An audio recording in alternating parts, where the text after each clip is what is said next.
पुरुषोत्तम मास महात्म्य कथा छठा अध्याय। नारद जी बोले, भगवान गोलोक में जाकर क्या करते हैं? हे पाप रहित मुझ श्रोता के ऊपर कृपा करके कहिए। श्री नारायण बोले, हे नारद, पाप रहित अधिमास को लेकर भगवान विष्णु के गोलोक जाने पर जो घटना हुई वह हम कहते हैं। सुनो। उस गोलोक के अंदर मणियों के खंभों में सुशोभित सुंदर पुरुषोत्तम के धाम को दूर से भगवान विष्णु देखते हैं। उस धाम के तेज के बंद हुए नेत्र वाले विष्णु धीरे धीरे नेत्र खोलकर और अधिमास को अपने पीछे कर धीरे धीरे धाम की ओर जाते हैं। अधिमास के साथ भगवान के मंदिर के पास जाकर विष्णु अत्यंत प्रसन्न हुए और उठकर खड़े हुए द्वारपालों से अभिनंदित भगवान विष्णु पुरुषोत्तम भगवान की शोभा से आनंदित होकर धीरे धीरे मंदिर में गए और भीतर जाकर शीघ्र ही श्री पुरुषोत्तम कृष्ण को नमस्कार करते हैं।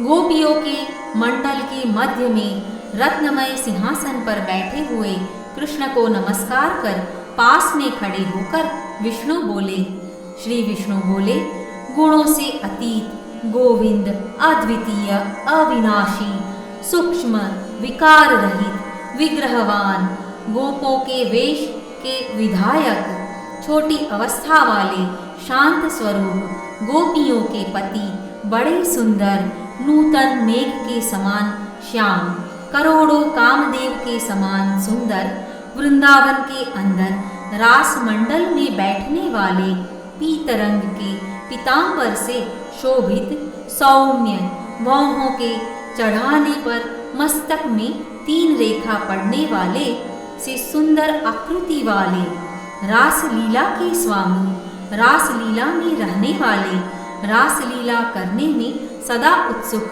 2 भुजा वाले मुरलीधर पीत वस्त्रधारी अच्युत ऐसे भगवान की मैं वंदना करता हूँ। इस प्रकार स्तुति करके भगवान श्री कृष्ण को नमस्कार कर सत्कृत विष्णु रत्नत सिंहासन पर कृष्ण की आज्ञा से बैठे। श्री नारायण बोले, यह विष्णु का किया हुआ स्तोत्र प्रातः काल उठकर जो पढ़ता है उसके समस्त पाप नाश हो जाते हैं और अनिष्ट स्वप्न भी अच्छे फल को देते हैं और पुत्र पौत्र आदि को बढ़ाने वाली भक्ति श्री गोविंद में होती है। आकृति का नाश होकर सत्कीर्ति की वृद्धि होती है। भगवान विष्णु बैठ गए और कृष्ण के आगे कांपते हुए अधिमास को कृष्ण के चरण कमलों में नमन करता है। तब श्री कृष्ण ने विष्णु से पूछा कि यह कौन है, कहाँ से यहाँ आया है, क्यों रोता है? इस गोलोक में तो कोई भी दुख भागी होता नहीं है। इस गोलोक में रहने वाले तो सर्वदा आनंद में मग्न रहते हैं। ये लोग तो स्वप्न में भी दुष्ट वार्ता या दुख भरा समाचार सुनते ही नहीं। अतः हे विष्णु, यह क्यों कांपता है और आंखों से आंसू बहाता दुखित हमारे सम्मुख किस लिए खड़ा है?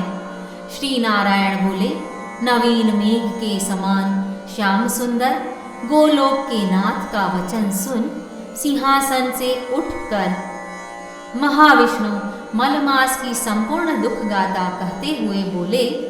श्री विष्णु बोले, हे वृंदावन की शोभा के नाथ, हे श्री कृष्ण, हे मुरलीधर, इस अधिमास के दुख को आपके सामने कहता हूँ, आप सुने। इसके दुखित होने के कारण ही स्वामी रहित अधिमास को लेकर मैं आपके पास आया हूँ। इसके उग्र दुख रूप अग्नि को आप शांत करें। यह अधिमास सूर्य की संक्रांति से रहित है, मलिन है, शुभ कर्म में सर्वदा वर्जित है। स्वामी रहित मास में स्नान आदि नहीं करना चाहिए। ऐसा कहकर वनस्पति आदि को ने इसका निरादर किया है। द्वादश मास कला, क्षण, अयन, संवत्सर आदि शेषवीरों ने अपने अपने स्वामी के गर्भ से इसका अत्यंत निरादर किया। इसी दुखाग्नि से जला हुआ यह मरने के लिए तैयार हुआ। तब अन्य दयालु व्यक्तियों द्वारा प्रेरित होकर हे ऋषिकेश, शरण चाहने की इच्छा से हमारे पास आया और कांपते कांपते, घड़ी घड़ी, रोते रोते अपना सब दुख जाल इसने कहा। इसका यह बड़ा भारी दुख आपके बिना टल नहीं सकता। अतः इस निराश्रय का हाथ पकड़कर आपकी शरण में लाया हूँ। दूसरों का दुख आप सहन नहीं कर सकते हैं, ऐसा वेद जानने वाले लोग कहते हैं। अतएव इस दुखित को कृपा करके सुख प्रदान कीजिए। हे जगतपते, आपके चरण कमलों में प्राप्त प्राणी शोक का भागी नहीं होता है। ऐसा वेद जानने वालों का कहना कैसे मिथ्या हो सकता है। मेरे ऊपर कृपा करके भी इसका दुख दूर करना आपका कर्तव्य है, क्योंकि सब काम छोड़कर इसको लेकर मैं आया हूँ। मेरा आना सफल कीजिए। बारंबार स्वामी के सामने कभी भी कोई विषय न कहना चाहिए। ऐसी नीति के जानने वाले बड़े बड़े पंडित सर्वदा कहा करते हैं। इस प्रकार अधिमास का सब दुख भगवान कृष्ण से कहकर हरि कृष्ण के मुख कमल की ओर देखते हुए कृष्ण के पास ही हाथ जोड़कर खड़े हो गए।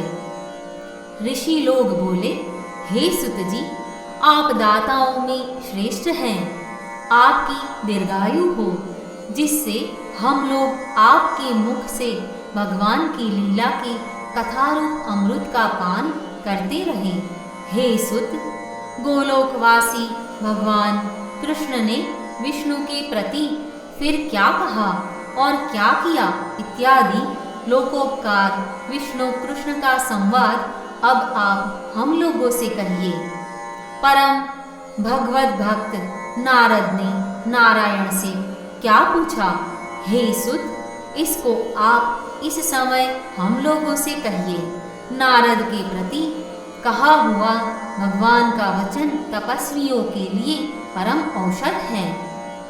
इति श्री बृहन्नारदीय पुरुषोत्तम मास माहात्म्ये षष्ठोऽध्यायः। हरिशरणम्।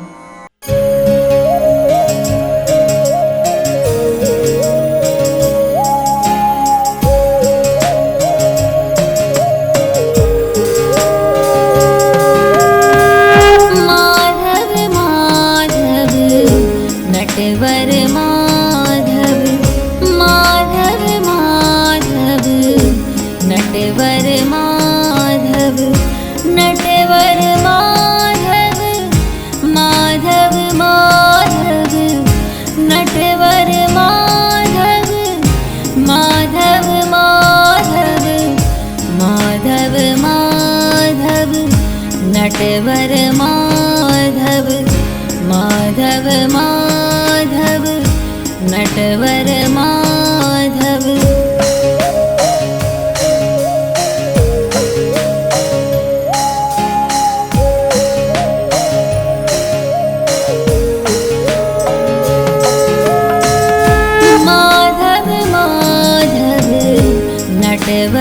माधव माधव माधव नटवर माधव नटवर